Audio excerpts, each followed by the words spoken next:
उसका मन स्वस्थ नहीं था। लिखते लिखते उसका ध्यान बढ़ जाता था। केवल 4 पंक्तियां वह लिखना चाहती थी, पर वह जो कुछ लिखना चाहती थी उससे लिखा न जाता था। भावावेश में कुछ का कुछ लिख जाती थी। 6 पत्र वह फाड़ चुकी थी, यह 7वां था। घूमते घूमते वह चुपचाप खिड़की में जा खड़ी हुई। संध्या का सूरज दूर पश्चिम में डूब रहा था। माली ने क्यारियों में पानी छोड़ दिया था और दिन भर के मुरझाए फूल जैसे जीवन दान पाकर खिल उठे थे। हल्की हल्की ठंडी हवा चलने लगी थी। शांति ने दूर सूरज की ओर निगाह दौड़ाई।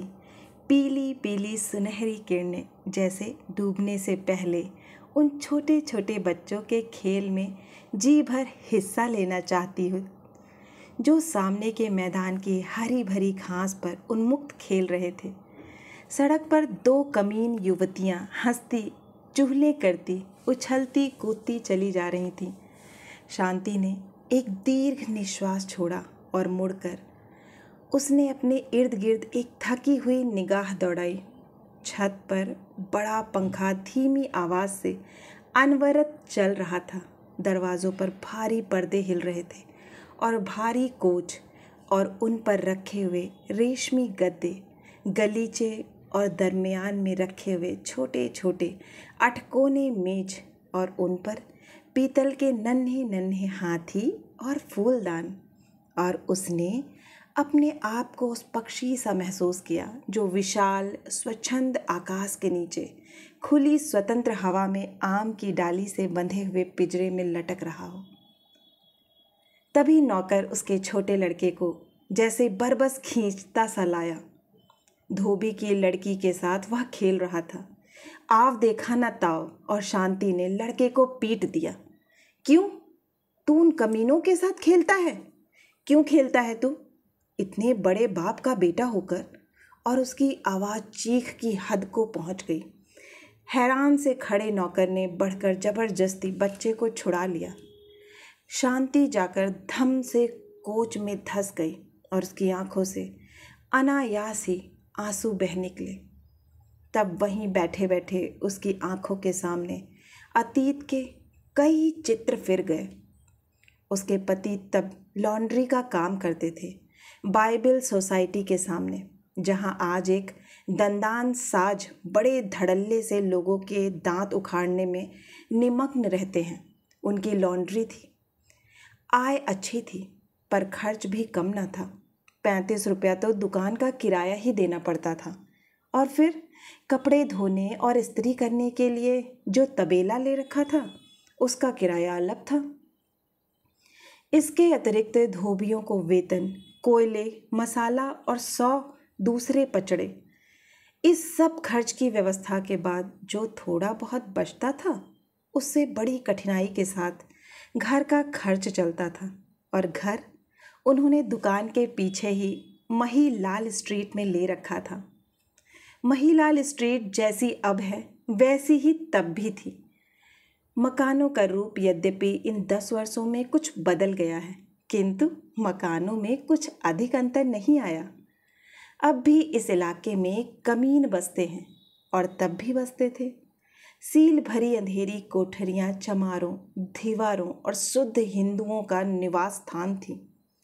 एक ही कोठरी में रसोई, बैठक, शयन गृह, और वह भी ऐसा जिसमें सास ससुर, बेटा बहू, लड़कियां लड़के सब एक साथ सोते हों। जिस मकान में शांति रहती थी उसके नीचे टेंडी चमार अपने 8 लड़के लड़कियों के साथ रहता था। दूसरी चौड़ी गली में मारवाड़ी की दुकान थी और जिधर दरवाज़ा था उधर भंगी रहते थे।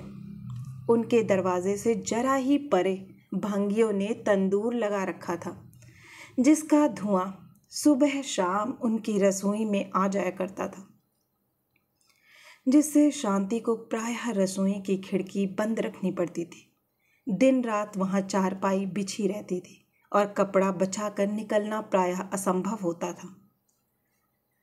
गर्मियों के दिन थे और म्यूनिसिपैलिटी का नल काफ़ी दूर अनारकली के पास था। इसलिए गरीब लोगों की सहूलियत के ख्याल से शांति ने अपने पति की सिफारिश पर नीचे डेवढ़ी के नल से उन्हें पानी लेने की इजाज़त दे दी। किंतु जब उन्हें उस मकान में आए कुछ दिन बीते तो शांति को मालूम हो गया कि यह उदारता बड़ी महंगी पड़ेगी।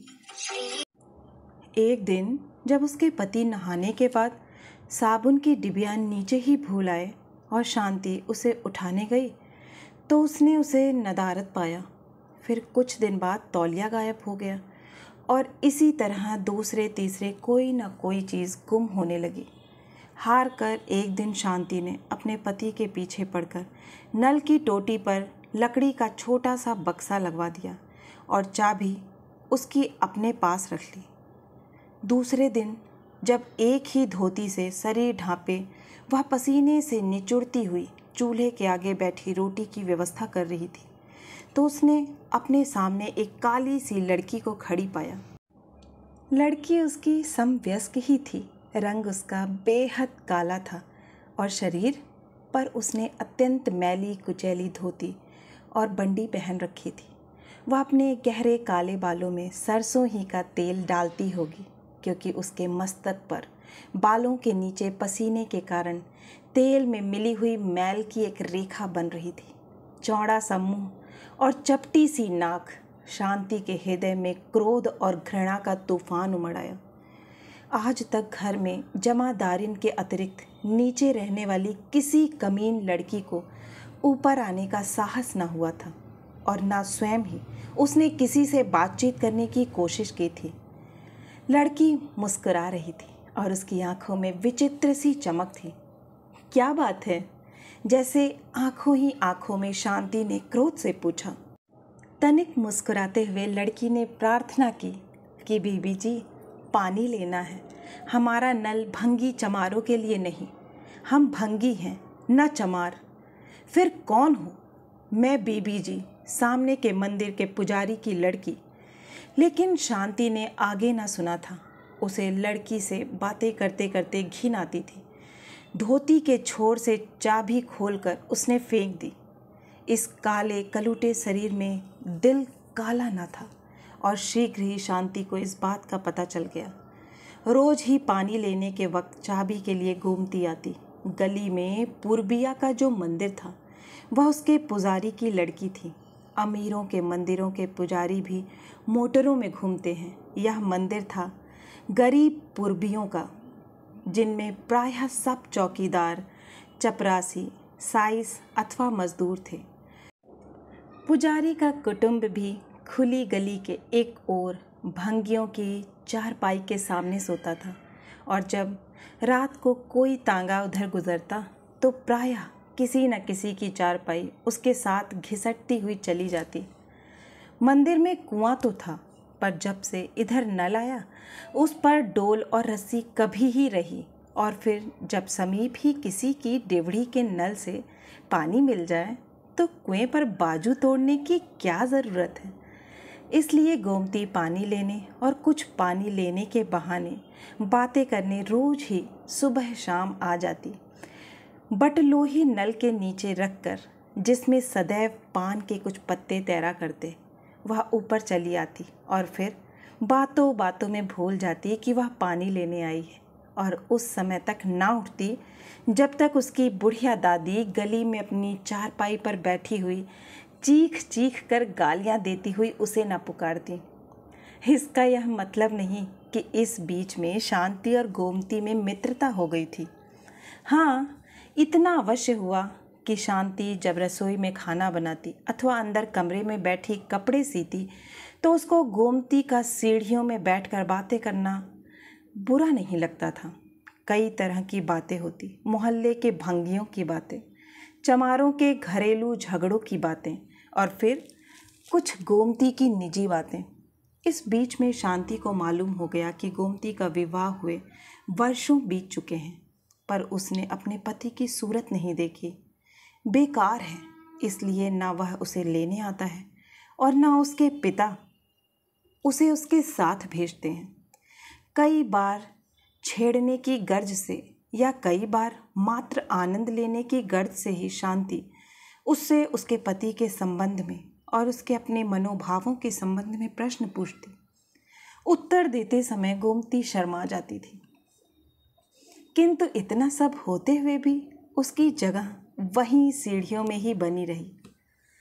फिर किस प्रकार पुजारी की वह काली कलूटी लड़की वहां से उठकर उसके इतने समीप आ गई कि शांति ने एक बार अनायास आलिंगन में लेकर कह दिया, आज से तुम मेरी बहन हुई गोमती। वह सब आज भी शांति को स्मरण था। सर्दियों की रात थी और अनारकली में सब ओर धुआं धुआं हो रहा था।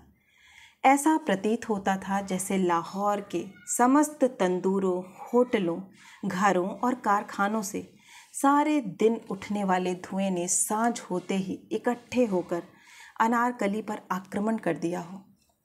शांति अपने नन्हे को कंधे से लगाए, हाथों में कुछ हल्के फुल्के लिफाफे थामे क्रय विक्रय करके चली आ रही थी।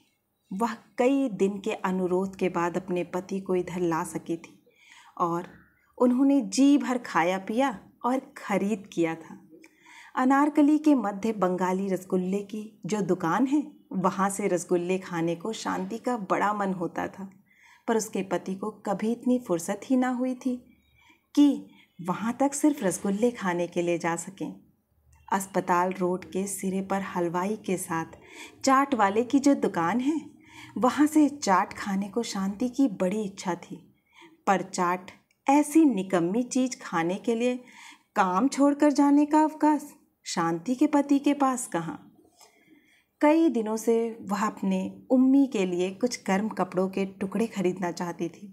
सर्दी बढ़ रही थी और उसके पास एक भी कोट ना था, और फिर गर्म कपड़ा ना सही, वह चाहती थी कि कुछ ऊन ही मोल ले ली जाए ताकि नन्हे का स्वेटर बुन दिया जाए। पर उसके पति हूँ हाँ करके टाल जाते थे, किंतु उस दिन वह निरंतर महीने भर तक अनुरोध करने के बाद उन्हें अपने साथ अनारकली ले जाने में सफल हुई थी। और उस दिन उन्होंने जी भर बंगाली के रसगुल्ले और चाट वाले की चटपटी चाट खाई थी, बल्कि हलवे के मोहन के पकौड़े और मटरों वाले आलूओं के स्वाद भी चखे थे। फिर उम्मी के लिए कपड़ा भी खरीदा और ऊन भी मोल ली थी, और 2 आने दर्जन ब्लेडों वाली गुड़ वोग की डिबिया तथा 1 कोलगेट साबुन की 2 आने वाली टिकिया उसके पति ने भी खरीदी थी। कई दिनों से वे उन्हीं पुराने ब्लेडों को शीशे के गिलास में तेज करके नहाने वाले साबुन से ही हजामत बनाते आ रहे थे, और उस दिन शांति ने यह सब खरीदने के लिए उन्हें विवश कर दिया, और दोनों जने यह सब खरीदकर खर्च करने के आनंद की अनुभूति से पुलकित चले आ रहे थे। दिसंबर का महीना था और सूखा जाड़ा पड़ रहा था। शांति ने अपने सस्ते पर गर्म शॉल को नन्हे के गिर्द और अच्छी तरह लपेटते हुए अचानक कहा, निगोड़ा सूखा जाड़ा पड़ रहा है, सुनती हूँ नगर में बीमारी फैल रही है। पर उसके पति चुपचाप धुएं के कारण कड़वी हो जाने वाली अपनी आंखों को रुमाल से मलते चले आ रहे थे। शांति ने फिर कहा, हमारी अपनी गली में कई लोग बीमार हो गए हैं, परसों टेंडी चमार का लड़का निमोनिया से मर गया। तभी शॉल में लिपटा लिपटा बच्चा हल्के हल्के 2 बार खांसा और शांति ने उसे और भी अच्छी तरह शॉल में लपेट लिया। उसकी बात को सुनी अनसुनी करके उसके पति ने कहा, आज बेहद बद परहेजी की है, पेट में सख्त गड़बड़ी हो रही है। घर आकर शांति ने जब लड़के को चारपाई पर लिटाया और मस्तक पर हाथ फेरते हुए उसके बालों को पिछली तरफ किया, तो वह चौंक कर पीछे हटी। उसने डरी हुई निगाहों से अपने पति की ओर देखा। वे सिर को हाथों में दबाए नाली पर बैठे थे। उम्मी का माथा तो तवे की तरह तप रहा है। उसने बड़ी कठिनाई से गले को अचानक अवरुद्ध कर देने वाली किसी चीज़ को बरबस रोक कर कहा, लेकिन उसके पति को कै हुई। शांति का कंठ अवरुद्ध सा होने लगा था और उसकी आंखें भर सी आई थीं, पर अपने पति को कै करते देख बच्चे का ख्याल छोड़ वह उनकी ओर भागी पानी लाकर उनको कुल्ला कराया। निढाल से होकर वे चारपाई पर पड़ गए, पर कुछ ही क्षण बाद उन्हें फिर कै हुई। शांति के हाथ पांव फूल गए। घर में वह अकेली, सास माँ पास नहीं, कोई दूसरा नाता रिश्ता भी समीप नहीं, और नौकर रखने की गुंजाइश ही कभी नहीं निकली। वह कुछ क्षण के लिए घबरा गई। एक उड़ी उड़ी सी दृष्टि उसने अपने ज्वर से तपते हुए बच्चे और बदहजमी से निढाल पति पर डाली। अचानक उसे गोमती का ख्याल आया। शांति अकेली कभी गली में नहीं उतरी थी, पर सब संकोच छोड़ वह भागी भागी नीचे गई। अपनी कोठरी के बाहर गली की ओर मात्र ईंटों के छोटे से पर्दे की ओट से बने हुए रसोई घर में बैठी गोमती रोटी बेल रही थी और चूल्हे की आग से उसका काला मुख चमक सा रहा था। शांति ने देखा उसका बड़ा भाई अभी खाना खाकर उठा है। तब आगे बढ़कर उसने इशारे से गोमती को बुलाया। तवे को नीचे उतार और लकड़ी को बाहर खींचकर गोमती उसी तरह भागी आई। तब विनीत भाव से संक्षेप में शांति ने अपने पति तथा बच्चे की हालत का उल्लेख किया और फिर प्रार्थना की कि वह अपने भाई से कहकर तत्काल किसी डॉक्टर को बुला दे। उनकी लॉन्ड्री के साथ ही जिस डॉक्टर की दुकान है, वह सुना है पास ही लाजपति रोड पर रहता है। यदि वह आ जाए तो बहुत ही अच्छा हो। और फिर साड़ी के छोर से 5 रुपए का एक नोट खोल शांति ने गोमती के हाथ में रख दिया कि फीस पहले ही क्यों ना देनी पड़े, पर डॉक्टर को ले अवश्य आएं। और फिर चलते चलते उसने यह भी प्रार्थना की कि रोटी पकाकर संभव हो तो तुम ही जरा आ जाना उम्मी। शांति का गला भर आया था। गोमती ने कहा था, आप घबराएं नहीं, मैं अभी भाई को भेज देती हूँ। और मैं भी अभी आई। और यह कहकर वह भागती सी चली गई थी। शांति वापस मुड़ी तो सीढ़ियाँ चढ़ते चढ़ते उसने महसूस किया कि शंका और भय से उसके पांव कांप रहे हैं और उसका दिल धक धक कर रहा है। ऊपर जाकर उसने देखा उसके पति ऊपर से उतर रहे हैं। हाथ में उनके खाली लोटा है। चेहरा पहले से भी पीला हो गया है और माथे पर पसीना छूट गया है। शांति के उड़े हुए चेहरे को देखकर उन्होंने हंसने का प्रयत्न करते हुए कहा, घबराओ नहीं, सर्दियों में हैजा नहीं होता। शांति ने रोते हुए कहा, आप ऊपर क्यों गए? वहीं नाली पर बैठ जाते। किंतु जब पति ने नाली की ओर और फिर चारपाई पे पड़े हुए बीमार बच्चे की ओर इशारा किया तो शांति चुप हो गई। उसने पहले सहारा देकर पति को बिस्तर पर लिटाया, फिर नाली पर पानी गिराया, फिर दूसरे कमरे में बिस्तर बिछा बच्चे को उस पर लिटा आई। तभी गोमती आ गई। खाना तो सब खा चुके थे। अपने हिस्से का आटा उठा, आग बुझा, वह भाग आई थी। शांति ने कहा, मैं उम्मी को उधर कमरे में लिटा आई हूँ। मुझे डर है उसे सर्दी लग गई है। सांस उसे और भी कठिनाई से आने लगी है और खांसी भी बढ़ गई है। निचली कोठरी में पड़े हुए पुराने लिहाफ से कपड़े ले लो और अंगीठी में कोयले डाल उसकी छाती पर जरा उससे सेंक दो। इनके पेट में गड़बड़ है। मैं इधर इसका कुछ उपचार करती हूँ। कुछ नहीं तो गर्म पानी करके बोतल ही फेरती हूँ। गोमती ने कहा, इन्हें बीबी जी कोई हाजमे की चीज़ दो। हमारे घर तुम्मे की अजवाइन है, मैं उसमें से कुछ लेती आई हूँ। जब तक डॉक्टर आए उसे ही जरा गर्म पानी से इन्हें दे दो। बिना किसी तरह की हिचकिचाहट के शांति ने मैली सी पुड़िया में बंधी काली सी अजवाइन ले ली थी और गोमती अंगीठी में कोयला डाल नीचे कपड़े लेने भाग गई थी। बाहर शाम बढ़ चली थी। वहीं कमरे में अंधेरे में बैठे बैठे शांति की आंखों के आगे चिंता और फिक्र के वे सब दिन रात फिर गए। उनके पति को हैजा तो न था, किंतु गैस्ट्राइटिस तीव्र किस्म का था। डॉक्टर के आने तक शांति ने गोमती के कहने पर उन्हें तुम्मे की अजवाइन दी थी, प्याज भी सुंघाया था और गोमती अंगीठी उठाकर दूसरे कमरे में बच्चे की छाती पर सेंक देने चली गई थी। डॉक्टर के आने पर मालूम हो गया था कि उसे निमोनिया हो गया है और अत्यंत सावधानी की आवश्यकता है। शांति अपने पति और अपने बच्चे दोनों की एक साथ कैसे तीमारदारी करती। उसने अपनी विवशता से गोमती की ओर देखा था, पर उसे होंठ हिलाने की ज़रूरत ना पड़ी थी। बच्चे की सेवा शुश्रूषा का समस्त भार गोमती ने अपने कंधों पर ले लिया था।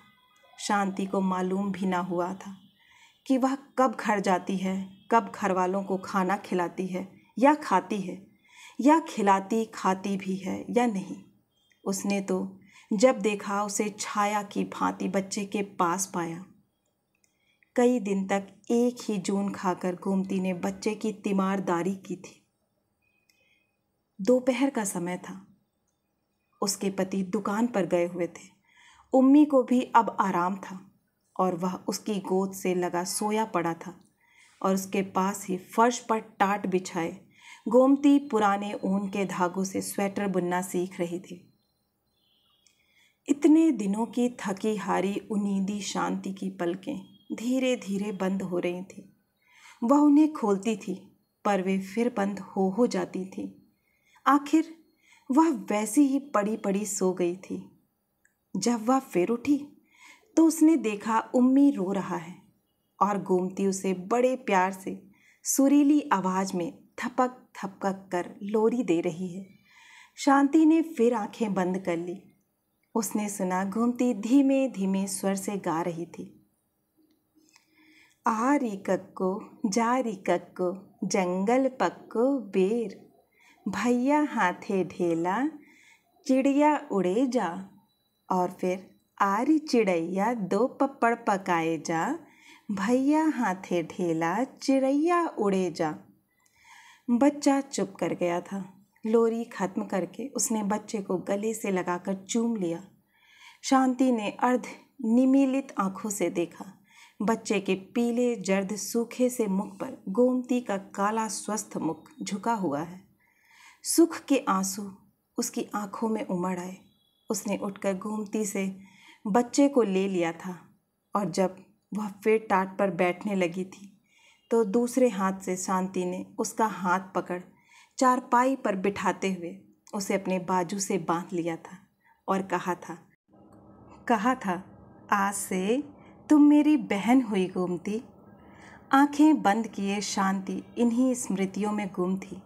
उसकी आंखों से चुपचाप आंसू बह रहे थे कि अचानक उसके पति अंदर दाखिल हुए। किसी ज़माने में लॉन्ड्री चलाने वाले और समय पड़ने पर स्वयं अपने हाथ से इस्त्री गर्म करके कपड़े को प्रेस करने में भी हिचकिचाहट ना महसूस करने वाले दीनदयाल और लाहौर की प्रसिद्ध फर्म दीनदयाल एंड सन्स के मालिक प्रख्यात शेयर ब्रोकर लाला दीनदयाल में महान अंतर था। इस 10 वर्ष के अरसे में उनके बाल यद्यपि पक गए थे किंतु शरीर कहीं अधिक स्थूल हो गया था। ढीले ढाले और प्रायः लॉन्ड्री के मालिक होते हुए भी मैले कपड़े पहनने की जगह अब उन्होंने अत्यंत बढ़िया किस्म का रेशमी सूट पहन रखा था और पाँवों में श्वेत रेशमी जुराबें तथा काले सैंडल पहने हुए थे। शांति ने झट रुमाल से आंखें पोंछ ली। बिजली का बटन दबाते हुए उन्होंने कहा, यहाँ अंधेरे में क्या पड़ी हो? उठो, बाहर बाग में घूमो फिरो और फिर बोलो। इंद्रानी का फ़ोन आया था कि बहन यदि चाहे तो आज सिनेमा देखा जाए। बहन? दिल ही दिल में विषाद से शांति मुस्कुराई और उसके सामने एक और काली कलोटी सी लड़की का चित्र खिंच गया जिसे कभी उसने बहन कहा था, किंतु प्रकट उसने सिर्फ इतना कहा, मेरी तबीयत ठीक नहीं। मुंह फुलाए हुए लाला दीनदयाल बाहर चले गए। तब आँखों को फिर एक बार पोंछकर और तनिक स्वस्थ होकर शांति मेज के पास आई और कुर्सी पर बैठ पैड अपनी ओर खिसका कलम उठाकर उसने लिखा, बहन गोमती, तुम्हारी बहन अब बड़ी बन गई है, बड़े आदमी की बीवी है। बड़े आदमियों की बीवियां अब उसकी बहनें हैं। पिंजरे में बंद पक्षी को कब इजाज़त होती है कि स्वतंत्र विहार करने वाले अपने हमजोलियों से मिले? मैंने तुम्हें कल फिर आने के लिए कहा था, पर अब तुम कल ना आना। अपनी इस बंदिनी बहन को भूलने की कोशिश करना। शांति। इस बार उसने एक पंक्ति भी नहीं काटी और ना कागज ही फाड़ा। एक बार लिखते लिखते फिर आंखें भर आने से जो एक दो आंसुओं की बूंदें पत्र पर अनायास ही गिर पड़ी थीं, उन्हें उसने ब्लॉटिंग पेपर से सुखा दिया था। फिर पत्र को लिफाफे में बंद करके उसने नौकर को आवाज़ दी और उसके हाथ में लिफाफा देकर कहा कि महिलाल स्ट्रीट में पूर्वियों के मंदिर के पुजारी की लड़की गोमती को दे आए। और फिर समझाते हुए कहा, गोमती कुछ ही दिन हुए अपनी ससुराल से आई है।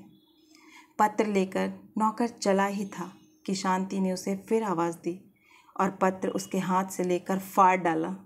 फिर धीरे से उसने कहा, तुम गोमती से कहना कि बीबी अचानक आज मैके जा रही हैं और 2 महीने तक वापस ना लौटेंगी। यह कहकर वह फिर खिड़की में जा खड़ी हुई और अस्त हो जाने वाले सूरज के स्थान पर ऊपर की ओर बढ़ते हुए अंधेरे को देखने लगी।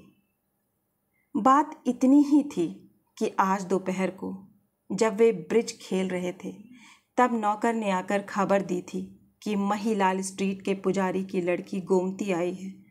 तब खेल को बीच ही में छोड़कर और भूल कर कि उसके पार्टनर राय साहब लाला बिहारी लाल हैं, वह भाग गई थी और उसने गोमती को अपनी भुजाओं में भींच लिया था और फिर वह उसे अपने कमरे में ले गई थी।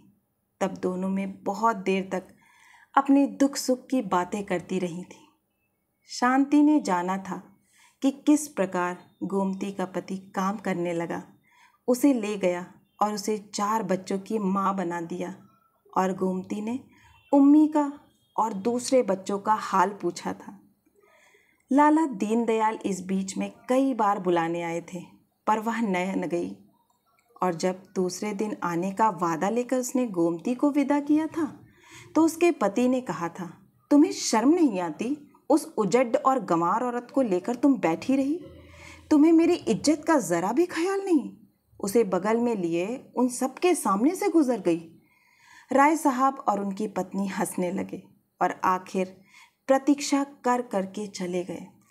इसके बाद उन्होंने और भी बहुत कुछ कहा था, लेकिन शांति ने तो फैसला कर लिया था कि वह पिंजरे को पिंजरा ही समझेगी और उड़ने का प्रयास।